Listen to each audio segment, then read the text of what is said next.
गुंडई ऐसी कि SP office में एसपी पर ही पिस्टल तान दी, एसपी को 200 गालियां दे दी। राजनीति ऐसी कि लगातार 6 बार से सांसदी का चुनाव जीत रहे। दबदबा ऐसा कि 2011 से लगातार 3 बार भारतीय कुश्ती महासंघ के अध्यक्ष हैं। कारोबार ऐसा कि 50 से ज़्यादा स्कूल कॉलेजों के मालिक हैं। साहस ऐसा कि पार्टी गाइडलाइन के बाहर जाकर बयानबाजी करते रहते हैं। रुतबा ऐसी कि प्रधानमंत्री मोदी और योगी आदित्यनाथ के खिलाफ बयानबाजी करने के बाद भी इन पर कार्रवाई नहीं होती है। बददिमाग ऐसे कि भरे मंच पर पहलवान को थप्पड़ मार दिया। विवाद ऐसा कि मोस्ट वांटेड आतंकी दाऊद इब्राहिम से संबंध होने के और उसकी मदद करने की वजह से इनके ऊपर टाडा के तहत तिहाड़ जेल भी ये गए। नमस्कार, मेरा नाम है अनूप मिश्रा और आप देख रहे हैं राजधानी रफ्तार न्यूज़ की समीक्षा सीरीज। आज समीक्षा 6 बार के सांसद, कुश्ती महासंघ के अध्यक्ष, बीजेपी नेता बृजभूषण शरण सिंह के जीवन की।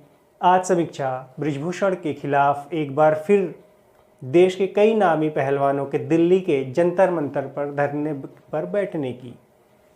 एक बार फिर इसलिए क्योंकि इसी साल जनवरी में ये नामी खिलाड़ी पहली बार बृजभूषण सिंह के खिलाफ धरने पर बैठे थे। तब उन्हें सरकार और खेल मंत्रालय की तरफ से आश्वासन दिया गया था कि बृजभूषण सिंह पर लगे आरोपों पर एक जांच कमेटी बनाई जाएगी। अगर बृजभूषण दोषी पाए जाते हैं तो उन पर कार्रवाई होगी। यह आश्वासन देने खुद खेल मंत्री अनुराग ठाकुर आए थे। 18 जनवरी 2023 को यह धरना समाप्त कर दिया गया था। इस मामले में 6 सदस्यों की एक कमेटी दिग्गज मुक्केबाज मैरी कॉम की अध्यक्षता में बनाई गई। सरकार को इन्होंने अप्रैल के पहले हफ्ते में इस जांच की एक रिपोर्ट सौंपी। ना तो रिपोर्ट सार्वजनिक किया गया, ना रिपोर्ट मीडिया को बताया गया, ना ही इसकी कॉपी या इससे संबंधित कुछ दस्तावेज पहलवानों के साथ शेयर किया गया या उन्हें सूचित किया गया। 3 महीने बीत जाने के बाद बृजभूषण सिंह पर कार्रवाई ना होते देख इन पहलवानों ने दोबारा धरने पर बैठने का फैसला लिया। इसी के बाबत 8 पहलवान सुप्रीम कोर्ट भी पहुंच गए। इन्होंने सुप्रीम कोर्ट में बृजभूषण के खिलाफ एफआईआर दर्ज कराने की मांग की। सुप्रीम कोर्ट ने भी संज्ञान लिया और बृजभूषण सिंह के खिलाफ एफआईआर दर्ज कराने के आदेश दे दिया। अभी ये तय नहीं है कि बृजभूषण पर एफआईआर में क्या आरोप लगेंगे। पहलवानों ने बताया कि वो कनॉट प्लेस पुलिस स्टेशन में एफआईआर दर्ज कराने गए थे, लेकिन एसएचओ ने एफआईआर दर्ज करने से मना कर दिया। क्या है पहलवानों की मांग और क्यों बैठे हैं धरने पर, इस पे बात कर लेते हैं। बृजभूषण पर महिला पहलवानों के साथ यौन शोषण करने का आरोप है। महिला पहलवान विनेश फोगाट ने आरोप लगाया है कि बृजभूषण शरण सिंह ने 2012 से 2022 के बीच में सैकड़ों महिलाओं के पहलवानों के साथ यौन शोषण किया है। पहले इसकी शिकायत क्यों नहीं दर्ज कराई गई, इसके जवाब में विनेश ने बताया कि बृजभूषण के रुतबे का अंदाज़ा उन लोगों को पहले से ही है और अंजाम भुगत लेने का डर भी शिकायत करने से रोकती थी। अब हिम्मत उन्होंने इसलिए दिखाई क्योंकि कुछ महिला पहलवान और कुछ पुरुष पहलवानों का भी साथ मिला है, तो उन्होंने साहस दिखाकर मुकदमा दर्ज कराया। कई महिला पहलवान और पुरुष पहलवानों ने कोशिश भी की कि बृजभूषण पर मुकदमा दर्ज हो जाए, लेकिन उन पर वो इतने पावरफुल है कि मुकदमा दर्ज नहीं हो पाया, ऐसा विनेश फोगाट का मानना है। बजरंग पुनिया ने मीडिया से बात करते हुए बताया कि 7 महिला पहलवानों ने जिनके साथ बृजभूषण ने यौन शोषण किया हुआ है, वो पुलिस में शिकायत दर्ज कराने गई, पुलिस स्टेशन कनॉट प्लेस में। अब पुलिस अधिकारी ने शुक्रवार होने का हवाला दिया और बताया कि शनिवार और रविवार सब बंद रहेगा। यह कहते हुए उसने शिकायत नहीं लिखी। विनेश फोगाट ने आरोप लगाया कि महिला पहलवानों को मानसिक और शारीरिक तौर पर प्रताड़ित किया जाता है। उन्होंने दावा किया कि लखनऊ में बृजभूषण सिंह का घर है, जिसकी वजह से वो वहाँ पर कैंप लगाते हैं, जिससे आसानी से वो लड़कियों का यौन शोषण कर सके। लड़कियों को बंद कमरे में बुलाया जाता है और उनके साथ यौन शोषण किया जाता है, ऐसा विनेश फोगाट ने आरोप लगाया है। आइए जानते हैं कि कौन है ये बृजभूषण शरण सिंह, जिनके खिलाफ ना तो सरकार कोई एक्शन ले रही है और ना ही पुलिस। देश के पहलवान संसद भवन, पीएमओ, राष्ट्रपति भवन से केवल 2.5 किलोमीटर दूर जंतर मंतर पर 23 अप्रैल से धरने पर बैठे हैं, लेकिन सरकार की तरफ से अब तक कोई उनसे बात करने नहीं आया है। बृजभूषण के इस रुतबे की समीक्षा सबसे पहले कर लेते हैं। जो लोग राजनीति में रुचि रखते हैं वो बृजभूषण के राजनीतिक रसूख के बारे में जरूर जानते होंगे।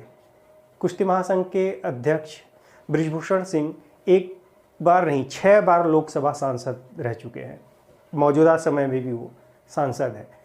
बृजभूषण शरण सिंह साल 2011 में पहली बार कुश्ती महासंघ के अध्यक्ष चुने गए थे। तब से वो लगातार 3 बार कुश्ती महासंघ के अध्यक्ष हैं। 2011 से पहले वो 3 साल तक महासंघ के अध्यक्ष, उपाध्यक्ष भी रहे थे। बृजभूषण शरण सिंह मौजूदा समय में कैसरगंज सीट से सांसद है। वो 3 बार अलग अलग सीटों जैसे कि बलरामपुर, गोंडा और कैसरगंज से चुनाव जीत चुके हैं। अब 2024 का लोकसभा चुनाव करीब है। बृजभूषण साल 91, 98, 99 में गोंडा से जीते।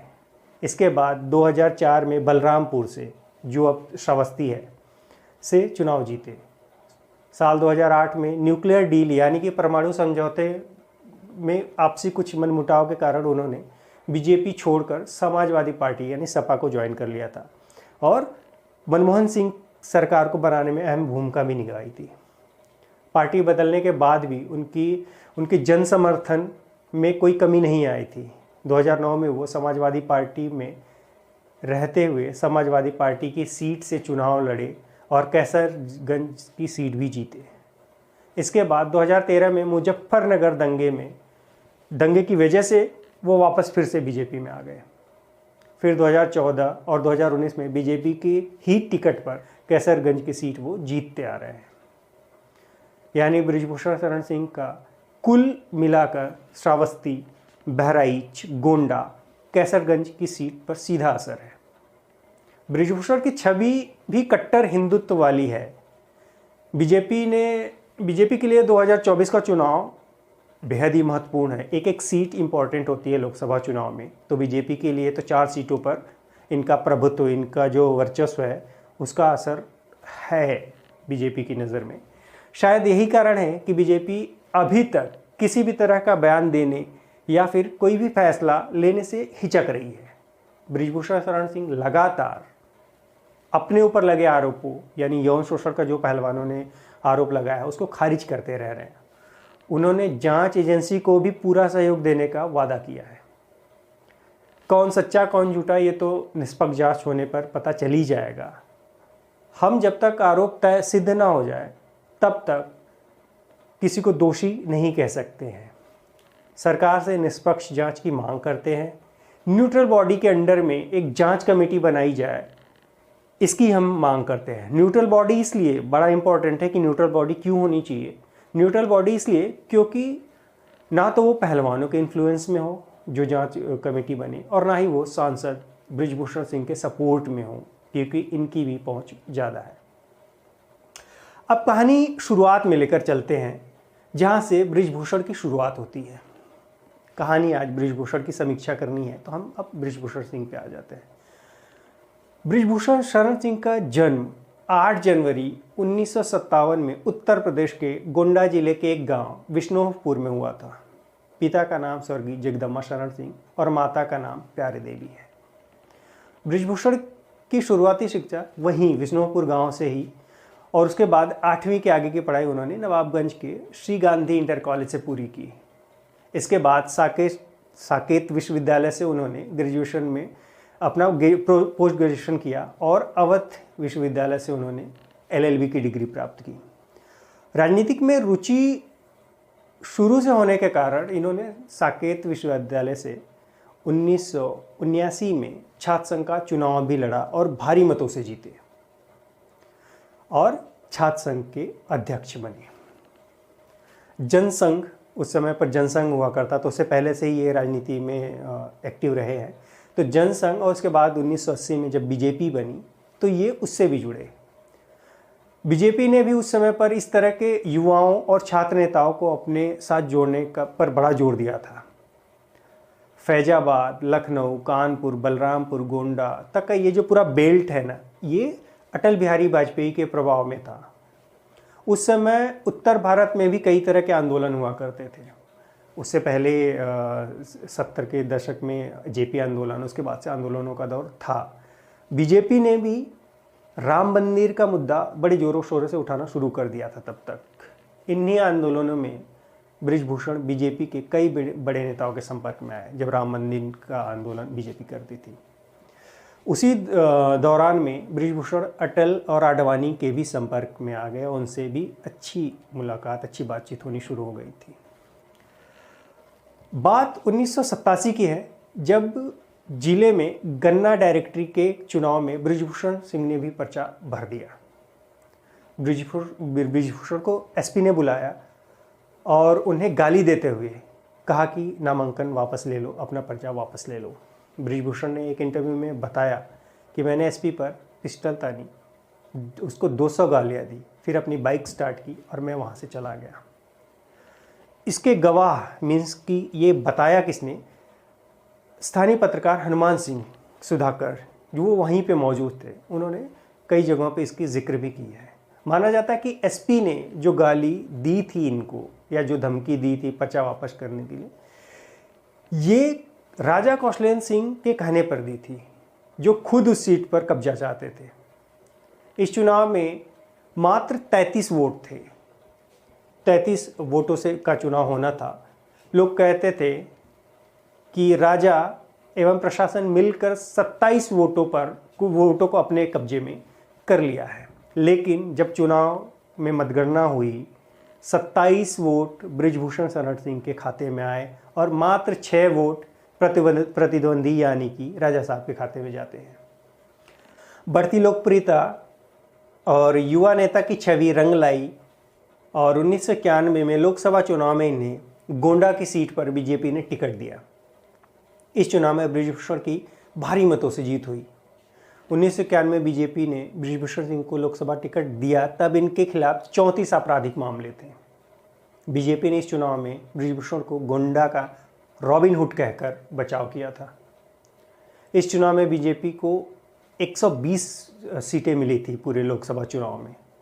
फिर भी कांग्रेस ने मिलीजुली सरकार बना ली थी, जिसके प्रधानमंत्री पीवी नरसिम्हा राव बने थे। इस चुनाव में जीत ने बृजभूषण सिंह का राजनीतिक ऊंचा किया था। इसके बाद 1993 में विवादित ढांचा राम मंदिर का मुद्दा, जो बाबरी मस्जिद गिराई गई थी, में लाल कृष्ण आडवाणी के साथ जो 40 लोग गिरफ्तार हुए थे, उसमें बृजभूषण सिंह भी शामिल थे। सबसे पहली बार इन्हीं की गिरफ्तारी हुई थी। सीबीआई ने पहले इन्हें गिरफ्तार किया, उसके बाद बाकी लोगों पे जांच शुरू हुई थी। हालांकि बाद में कोर्ट ने 2020 में सभी आरोपों से इन्हें बरी कर दिया, इनके साथ सारे नेताओं को। बृजभूषण सिंह को लेकर सबसे बड़ा विवाद तब हुआ जब इन पर अंडरवर्ल्ड डॉन दाऊद इब्राहिम और उसकी डी कंपनी के साथ संबंध होने का आरोप लगा। इनके खिलाफ आतंकी गतिविधियों में शामिल होने की वजह से टाडा का मामला दर्ज हुआ, जिसके तहत ये जेल भी गए। दरअसल दाऊद इब्राहिम के बहनोई इब्राहिम कास्कर की अरुण गौली गैंग से मुठभेड़ हुई, जिसमें वो मारा गया। इस शूटआउट में गौली गैंग की तरफ से शैलेश और विपिन ने अगुवाई की थी, जिसमें इब्राहिम कास्कर मारा गया था। इसका बदला लेने के लिए 22 सितंबर 1992 में मुंबई के जेजे हॉस्पिटल में शूटआउट हुआ। इस शूटआउट में गौली गैंग के वही शैलेश और विपिन को अस्पताल में घुसकर मार दिया गया। जेजे हॉस्पिटल शूटआउट में पूर्व केंद्रीय मंत्री कल्पनाथ राय और बृजभूषण को आरोपी बनाया गया। पुलिस के मुताबिक इस शूट आउट में अंडरवर्ल्ड डॉन अरुण गौली से बदला लेने के लिए दाऊद इब्राहिम ने डॉन सुभाष ठाकुर और ब्रिजेश सिंह को भेजा था। ये वही पूर्वांचल का डॉन ब्रिजेश सिंह है जो मुख्तार अंसारी का चीर प्रतिद्वंदी माना जाता है। फिलहाल में वो जेल में है।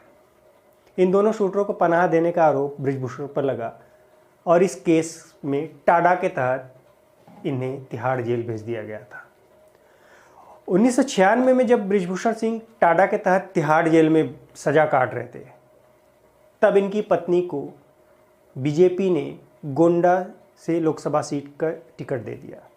इनकी पत्नी केतकी सिंह जेल में बृजभूषण सिंह के बंद होने के बावजूद कांग्रेस के आनंद सिंह को 80,000 वोटों से हरा दिया। जेल में बंद होने के बावजूद बृजभूषण की लोकप्रियता कम नहीं हुई थी। जब इन पर टाडा लगा था जिसके तहत ये जेल में थे, तो उस समय पे एक वाकया बड़ा सुर्खियों में आया था, जब अटल बिहारी वाजपेयी ने बृजभूषण शरण सिंह को एक पत्र लिखा था। ये पत्र 30 मई 1996 को अटल बिहारी वाजपेयी द्वारा लिखा गया था। ये पत्र मैं पढ़ के आपको सुनाता हूँ जो मैंने लिख रखा है। प्रिय बृजभूषण जी, सप्रेम नमस्कार। आपका समाचार मिला, नए सिरे से जमानत पर प्रयत्न करना होगा। आप हिम्मत बनाए रखें। अच्छे दिन नहीं रहे तो बुरे दिन भी निश्चय ही नहीं रहेंगे। आजन्म कैद की सज़ा काटने वाले सावरकर जी को स्मरण करें, पढ़ें, संगीत सुने, खुश रहें। मैं शीघ्र ही आऊँगा। हारिए न हिम्मत, विसारिए न हरि को नाम, जाहे विधि रखे राम, ताहि विधि रहिए। ये पत्र इस बात को साबित करता था कि बीजेपी की शीर्ष नेतृत्व हर कीमत पर बृजभूषण के साथ थी। राजनीति का एक किस्सा जिसने तमाम विरोधों के बावजूद बृजभूषण का राजनीतिक में और बीजेपी में कद ऊंचा कर गया था। बलरामपुर लोकसभा सीट जो अब की श्रावस्ती के नाम से जाना जाता है, पर जनसंघ का आज़ादी के बाद से ही असर रहा। ये सीट भारत के पूर्व प्रधानमंत्री अटल बिहारी वाजपेयी की सीट थी, जहां से उन्होंने पहली बार चुनाव 1957 में इसी सीट से लड़ा था। अटल बिहारी पहली बार इसी सीट से लोकसभा पहुंचे थे। उसके बाद 1967 में भी यहीं से वो जीते थे। 90 के दशक में या 90 के दशक के आखिरी में इस सीट पर बीजेपी की पकड़ ढीली हो गई थी। लगातार 2 लोकसभा चुनाव 1998 और 99 में इस सीट पर बीजेपी को बाहुबली नेता रिजवान जहीर के हाथों हार का सामना करना पड़ा था। साल 2014 में के लोकसभा चुनाव में रिजवान जहीर को चित करने के लिए बीजेपी ने एक सियासी पहलवान को मैदान में उतारा। लिहाजा 2004 के चुनाव में बृजभूषण शरण सिंह की सीट बदलकर बलरामपुर की गई। तब बिल्ली नहीं बलवान चाहिए, उमर नहीं रिजवान चाहिए, ऐसे नारे फिजाओं में गूंज रहे थे। इसी चुनौती पर पार पाने के लिए बृजभूषण सिंह को बीजेपी ने मैदान में उतारा, जो आसान नहीं था बृजभूषण के लिए। लेकिन जब लोकसभा चुनाव के नतीजे आए तो बृजभूषण ने कमल खिला दिया। इस चुनाव में हार के बाद रिजवान जहीर की सियासी पटरी उतरी और उसके बाद से वो कभी लोकसभा नहीं पहुंच सके। ये चुनावी परिणाम इस बात का प्रमाण था कि अयोध्या से 100 किलोमीटर की दूरी के या उसके आसपास में बृजभूषण शरण सिंह का कोई विकल्प नहीं है। बृजभूषण शरण सिंह के राजनीतिक सफ़र की बात करें तो उन्होंने 1991 में पहली बार 10वीं लोकसभा चुनाव जीता था। उसके बाद 1996 में जब वो उनकी जगह जब वो जेल में थे, उनकी जगह उनकी पत्नी को उतारा गया, तो भी जीत उन्हीं के खाते में आई थी। इसके बाद 1999, 2004, 2009, 2014 और 2019 में वो लगातार जीतते आए और लोकसभा के सांसद बने। राजनीतिक रसूख और जनमानस में इनकी लोकप्रियता दल बदलने के बाद भी कम नहीं हुई है। जब ये समाजवादी पार्टी में गए थे अपने संक्षिप्त कार्यकाल के दौरान, उन्होंने 2009 का चुनाव भी जीते। ये बात तो तय हो गई थी कि इनकी लोकप्रियता किसी पार्टी के सिंबल की मोहताज नहीं है। बृजभूषण सिंह और विवादों का बड़ा पुराना नाता है। समय समय पर इन पर गंभीर आरोप लगते रहे हैं। बृजभूषण ने मंच से पहलवान को थप्पड़ मार दिया था। बात दिसंबर 2021 की है। रांची में अंडर 15 नेशनल कुश्ती चैंपियनशिप की प्रतियोगिता का आयोजन किया गया था। कुश्ती प्रतियोगिता के उद्घाटन के दौरान सांसद व भारतीय कुश्ती संघ के अध्यक्ष बृजभूषण को मंच पर बुलाया गया बतौर मुख्य अतिथि। उन्हें फूलमाला भेंट की गई और आयोजक इनको सम्मान दे रहे थे। इसी बीच उत्तर प्रदेश का रहने वाला एक युवा पहलवान मंच पर पहुंचा। उसने बताया कि उसकी 15 साल की उम्र से ज़्यादा है। ये बताकर उसे प्रतियोगिता में हिस्सा लेने नहीं दिया जा रहा है। बृजभूषण ने युवा पहलवान को कहा कि अभी तुम जाओ, बाद में बात करेंगे। युवा पहलवान मंच से जाने के बजाय एक बार प्रतियोगिता में शामिल कर लेने की गुहार लगाता रहा। पहलवान को ऐसा करता देख बृजभूषण शरण सिंह ने अपना आपा खोया और देखते ही देखते पहलवान को 2 थप्पड़ मार दिए। यह देखकर हर कोई दंग था। चंद मिनटों के लिए सन्नाटा पसर गया था। इसका वीडियो खूब वायरल हुआ था। उन्होंने बाद में अपनी सफाई में कहा कि कुश्ती महासंघ में ऐसे अनुशासनहीनता को बर्दाश्त नहीं किया जा सकता है। एक वाकया और भी है इनके विवाद का। जब प्रधानमंत्री मोदी और योगी आदित्यनाथ पर भी इन्होंने निशाना साध दिया था। बृजभूषण शरण सिंह बाढ़ प्रभावित क्षेत्र के दौरे पे थे और अपनी ही पार्टी और केंद्र सरकार को उन्होंने हमला कर दिया। उन्होंने कहा कि बाढ़ को लेकर फैली अव्यवस्थाओं पर यहाँ तक कि यहाँ के जनप्रतिनिधि सबकी जुबान बंद है, बोलेंगे तो बागी कहलाएंगे। कुछ ना बोलना ही ठीक है, चाहे वो सरकार के लिए चाहे वो प्रदेश के लिए। उनका इतना बड़ा बयान देने के बाद भी पार्टी ने उन पर कोई कार्यवाही नहीं की। चर्चा होने लगी कि बृजभूषण शरण सिंह पार्टी में कद इतना ऊंचा कैसे कर गए कि योगी और मोदी के खिलाफ टिप्पणी करने के बाद भी इन पर कोई कार्रवाई नहीं की गई। बृजभूषण शरण सिंह ने एक बार बाबा रामदेव के साथ भी पंगा ले लिया था। एक विवाद ये भी है, सांसद ने कहा था कि जिन महर्षि के नाम पर बाबा रामदेव अरबों खरबों का व्यापार कर रहे हैं, उनके नाम पर मसाले से लेकर अंडरवियर और बनियान तक बेच रहे हैं, लेकिन इस स्थान के विकास के लिए उन्होंने एक पैसा खर्चा नहीं किया। सांसद ने कहा कि मैं दुनिया को बताना चाहता हूं कि जिन महर्षि पतंजलि के नाम पर अरबों का व्यापार किया जा रहा है, उनकी जन्मस्थली इस उपेक्षा की शिकार है। गोंडा, जहाँ से वो सांसद भी रह चुके थे, गोंडा महर्षि पतंजलि की भूमि है और बाबा रामदेव को उनका नाम इस्तेमाल करने का परमिशन किसने दिया, बताना चाहिए। बृजभूषण ने पतंजलि के घी की गुणवत्ता पर भी सवाल उठाए थे। पतंजलि की तरफ से उन्हें 2 बार नोटिस भेजा जा चुका है, पर बृजभूषण आज भी अपने तेवर पर कायम है। उन्होंने पतंजलि के खिलाफ देशव्यापी आंदोलन करने की भी धमकी दे डाली थी। महाराष्ट्र नवनिर्माण सेना के प्रमुख राज ठाकरे को भी इन्होंने खुली चुनौती दे दी थी। बृजभूषण सिंह ने महाराष्ट्र नवनिर्माण सेना के प्रमुख राज ठाकरे को अयोध्या दौरे से पहले एक चेतावनी दे दी थी। उन्होंने राज ठाकरे से कहा था कि अयोध्या में आने से पहले उन्हें उत्तर भारतीयों से माफ़ी मांगनी पड़ेगी। उन्होंने उत्तर प्रदेश के लोगों का अपमान किया है, उन्हें अगर बिना माफ़ी मांगे यहाँ आना है तो उनको आने नहीं दिया जाएगा। उन्होंने कहा राज ठाकरे तभी आएंगे, लखनऊ एयरपोर्ट से उन्हें तभी बाहर आने दिया जाएगा जब वो माफ़ी मांगेंगे। राज ठाकरे ने राजनीतिक करियर की शुरुआत में उत्तर भारतीयों पर निशाना साधा था, जिसके बाद उत्तर भारतीयों पर उनकी पार्टी के कार्यकर्ताओं ने हमला शुरू कर दिया था। इसके लिए ही उन्होंने राज ठाकरे को माफ़ी मांगने के लिए कहा। बृजभूषण राज ठाकरे के अयोध्या आने से पहले उन पर जमकर बरसते।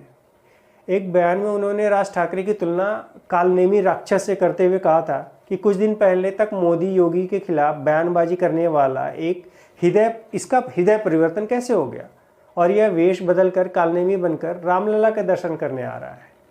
उसे रोकने के लिए पूरा उत्तर भारतीय समाज तैयार है। अयोध्या आना है तो राज ठाकरे को पहले उत्तर भारतीयों से माफी मांगनी पड़ेगी। सांसद प्रत्याशी की हत्या का भी इन पर है आरोप। विवादों से नाता तो रहा ये एक आरोप इनके ऊपर ये भी है। बृजभूषण 6 बार सांसद हैं, 6 बार से, और 5 बार भाजपा के टिकट पर वो जीत चुके हैं और 1 बार समाजवादी पार्टी के टिकट पर। शुरुआती 2 चुनाव इन्होंने 1991 और 99 का गोंडा की सीट से जीता था। 2004 में लोकसभा चुनाव में भाजपा ने इन्हें बलरामपुर का टिकट दे दिया, गोंडा के जगह बलरामपुर जो अब श्रावस्ती है उसका टिकट दे दिया, और गोंडा की सीट इन्होंने घनश्याम शुक्ला को वहाँ से प्रत्याशी बनाया। बृजभूषण गोंडा से ही चुनाव लड़ना चाहते थे। इसके बाबत उन्होंने अटल बिहारी वाजपेयी से भी बात की। मतदान वाले दिन घनश्याम शुक्ला की एक सड़क दुर्घटना में मौत हो जाती है। scroll.in से बातचीत करते हुए बृजभूषण ने कहा था कि मेरे विरोधियों ने अफवाह फैला रखी कि यह दुर्घटना मैंने कराई है, यह हत्या मैंने कराई है।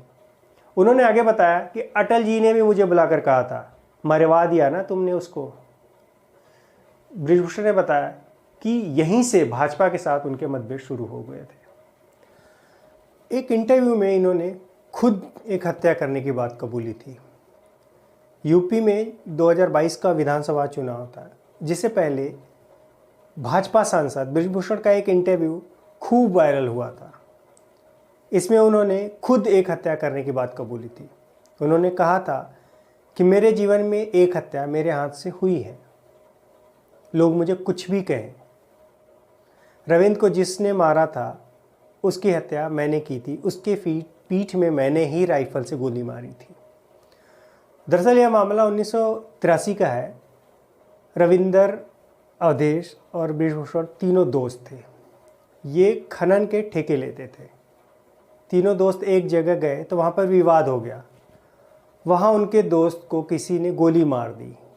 रविंद्र सिंह को किसी ने गोली मार दी। इसके बाद बृजभूषण ने हमला करने वाले को पीछे से गोली मार दी थी। हालांकि कोर्ट ने इस केस में भी इनको बरी कर दिया था। मायावती और संघ के बड़े नेताओं से भी इनके पंगे रहे हैं, तो विवाद एक ये भी है इनका। बृजभूषण एक इंटरव्यू में बताते हैं कि मायावती गोंडा का नाम एक कार्यक्रम में चेंज कर देती है। उन्होंने गोंडा का नाम बदलकर लोकनायक जयप्रकाश नगर करने की घोषणा कर दी थी। मैं मायावती से भिड़ गया, मैंने आंदोलन खड़ा किया। इसकी तस्वीरें लेकर मैं अटल बिहारी के पास गया और अटल जी ने एक फ़ोन पर जिले का नाम बदलने से रोक दिया, लेकिन ये नामकरण संघ के बड़े नेता नानाजी के कहने पर कराया जा रहा था। फिर मेरा संघ ने भी विरोध शुरू कर दिया था, जहाँ से मेरे और संघ के बीच में भी मतभेद शुरू हो गए थे। चुनावी रैलियों और मंचों से भी बृजभूषण मायावती पर निशाना साधते रहे हैं। उन्होंने एक बार मंच से कहा था कि मायावती उत्तर प्रदेश की सबसे बड़ी गुंडी है, चुनाव के बाद वो जेल जाने वाली है, इसके लिए वो तैयार रहे। मायावती ने भी बृजभूषण को गुंडा ही कहा था। बृजभूषण पर एक बड़ा गंभीर आरोप और भी है। खुद के बेटे ने आत्महत्या की थी और इसका दोषी इनको बताया था। बात 2004 की है। बृजभूषण के 22 वर्षीय बेटे शक्ति सिंह ने नवाबगंज में अपने पैतृक गांव के घर में कथित तौर पर खुद को गोली मार ली थी। सुसाइड नोट में उसने कथित तौर पर अपने पिता पर स्वार्थी होने और उनकी या उनके भाई बहनों की देखभाल नहीं करने का आरोप लगाया था। पत्र में लिखा था, आप कभी भी एक अच्छे पिता नहीं थे, आपने कभी भी अपने बच्चों की परवाह नहीं की और केवल अपनी परवाह की। हमारा भविष्य उज्जवल नहीं दिखता। मेरे जीवित रहने का कोई कारण नहीं लगता। ये कह के उन्होंने अपने आप को गोली मार ली थी और ये सुसाइड नोट में लिखा मिला था। ये भी एक विवाद है कि इन्होंने अपने बेटे को मेंटल हरास किया था, जिसकी वजह से उसने आत्महत्या की। अब इनके बिजनेस की बात कर लें तो इनके पास 50 से ज़्यादा स्कूलों के ये मालिक हैं। 2019 का जो चुनाव था उसके हलफनामे का हम जिक्र करते हैं कि जिसमें करीब 10 करोड़ के आसपास चल अचल संपत्ति है। वहीं इनकी पत्नी के पास 6 करोड़ रुपए की संपत्ति है। इनके पास स्कॉर्पियो, फोर्ड और फॉर्च्यूनर जैसी महंगी गाड़ियां हैं। 54 इंटर कॉलेज और महाविद्यालयों के मालिक भी हैं ये। इनको हथियारों का भी शौक है। इनके पास 5 हथियार, जिसमें एक पिस्टल, एक राइफल, एक रैपिटर। इनकी पत्नी के पास भी एक राइफल और एक रैपिटर है। बृजभूषण सिंह के बेटे प्रतीक भूषण फिलहाल में गोंडा के सदर सीट से विधायक हैं। प्रतीक भूषण कुश्ती महासंघ के उपाध्यक्ष भी हैं। इनकी पत्नी जो पूर्व सांसद थी वो वर्तमान में जिला पंचायत अध्यक्ष है। अगर कहानी आपको अच्छी लगी है तो चैनल को